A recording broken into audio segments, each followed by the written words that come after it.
prvi put večeras. Aleksa Zlatković ima 21 godinu i dolazi iz Jagodine. Aleksa, dobrodošao. Aleksa, vidi. Da, pošto sam prvi put ovde, ćao Maco, ćemo je lijepe. Prvi put sam ovde, znači jedna kratka pitalica. Kako bode gej komarac? Kako? Kako bode gej komarac? Pa boc? Marko, čekaj, ajde, ti si profesor Zojevica. Šta kažeš? Samo razgovetnije, možda isto nismo razumeli, samo razumeli.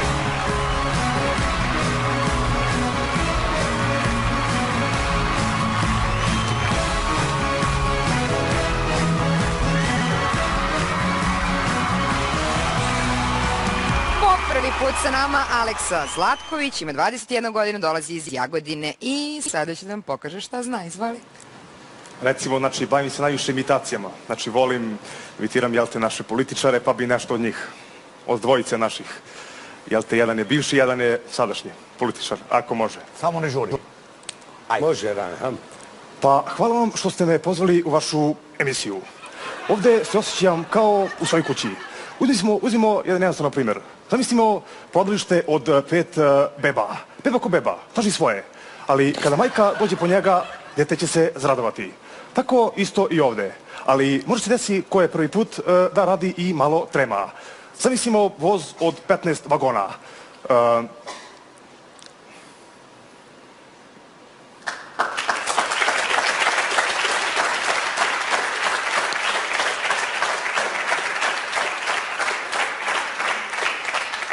Voz juri brzo kroz stanice, ali ako se u vozu pored mašinovođe nalazi jedan kočničar koji sve vreme povuče kočnicu, tek tako da bi se malo zabavio.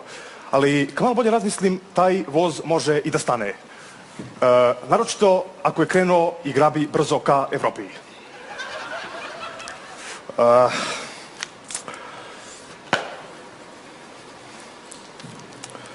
Pa grabi taj voz može brzo ići, ali prvo nisam obavešten u stvari kad je taj voz krenuo. Mada ne treba voz ići toliko brzo, jer sve što je brzo to je i kuso, što kaže naš narod. Tako da ne vidim razlog da taj voz toliko brzo ide kada postoje mnogo lepših vozova, mnogo sporijih, kao što je naš stari tradicionalni Ćira.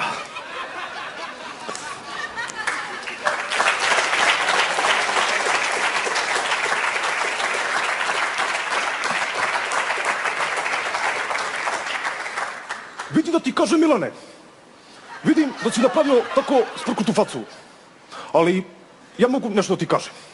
Mi tebe gledamo gore iz Moskve, i ja, i moja deca, i žene, i svastike, samo da znaš. Mada, lepo je biti u emisijama, ali kad bi svako od nas prodavao zelenu salatu, mogli bi da se zarade pare. I to je biznis. Pravo da vam kažem.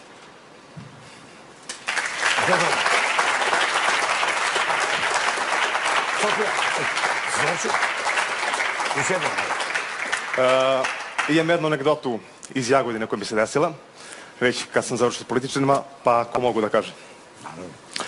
Sedim ja, bio sam, shvatio sam do restorana, malo na piće, i sjeda lik pored mene i naručuje pekinšku patku. I onako, okej, baš mi interesuje kako to izgleda, jer nikad je nisam jeo pa da vidim. Donosi konobar, stavlja tu pored njega, on uzme, krene zadnjicu, pomiriše, brate, nije, kaže, to Peking, to ti je, kaže, Borča, to i to meso, taj i taj obor, donesi mi drugu. Dobro, važi, konobar uzima. Donosi mu drugu, okrene on, nije Peking, kaže, brate, to je neko mesto, tamo neko selo u Kini, pojma nema, neću, donesi mi drugu. Dobro, konobar opet ode, a sa strane pored mene neki pijanica sedi, gleda nešto i nije mu jasno. I donosi on treću patku, lik pomiriše, pa brate, Peking tu okolina kao ali može da prođe. I ustane pored mene i pijanica onako mrtavan skida gaći i kaže, brate, možda kažeš meni gde ja živim,